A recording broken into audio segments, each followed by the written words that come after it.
Alright, so it was 98 in the house. It was set for 68 in the house. It's set at, I got it on heat auto at 90. It's 97 in the house, so it's not the heat. It's too hot for the heat to even work. But this is the evaporator. On the evaporator, the suction line was frozen. I could see sweating on the condenser drain pan. The drain pan is also full of water. So the suction line is freezing up. It's like a restriction. There's not enough airflow across, or there's not enough demand for cooling. There's not enough cooling. That's what it is. There's not enough demand cooling. There's not enough cooling on demand.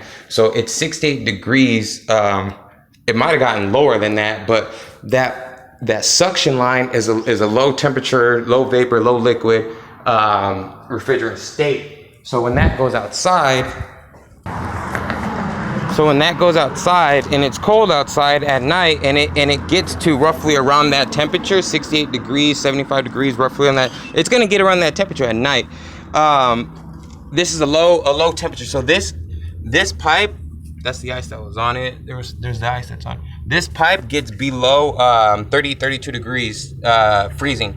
It's at about it's a couple of degrees above freezing, but at that temperature, when you leave it on and you let it run, it's gonna freeze this pipe up. It's gonna clog up everything. You can see the compressor down there is iced up. You can see the suction line going up there is iced up. You can look at these ones. This suction line is fine because they didn't have it running all night, and then nobody was monitoring it, so it was running all night as well. But I found out how they set this up, so I found this one. It's three on top. So one, two, three on top.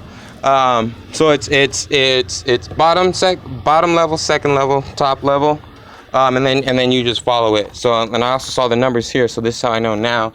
But the other ones have 6, so it'd be 1, 2, 3. This suction line has sweating. Not too bad. Could be a refrigerant problem as well. It's typical.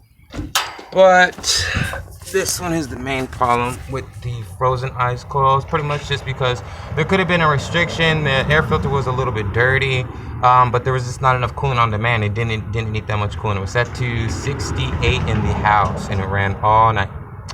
And there's your problem.